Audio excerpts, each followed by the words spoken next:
எனக்கு சீமான் அண்ணன் வந்து மழை பெஞ்சிட்டு இருக்கும் போது ஒரு மேடை பேச்சு நான் வந்து சமீபத்துல பார்த்தேன்.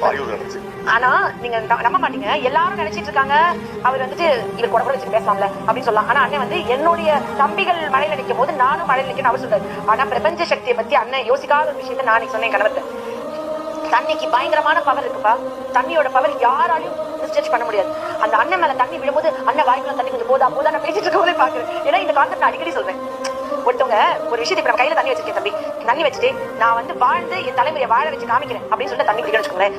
அந்த எனர்ஜி வந்து அந்த தண்ணிக்கு டிரான்ஸ்மிட் ஆகுறது சத்தியமான உண்மை. நிறைய ஃபாரின் இதுல கூட இந்த ரிசர்ச்சஸ் இருக்கு, புரியுதுங்களா? அப்ப அண்ணன் நின்று பேசும்போது அவரு இந்த இயற்கை தாய் பண்ணாலும் அந்த அற்புதத்தை, இல்ல இந்த பிரபஞ்ச சக்தி பண்ணுச்சோ அந்த அதிசயத்தை, அந்த மழை பெய்ஞ்சது நான் சொன்னேன். அண்ணன் சொல்ற வார்த்தை மழையை காப்பாத்துவேன், மலையை காப்பாத்துவேன், மரத்தை காப்பாத்துவேன், காற்றை காப்பாத்துன்னு சொன்ன அந்த வார்த்தை வந்து அந்த தண்ணியில ரெஜிஸ்டர் ஆயிட்டு இருக்கு.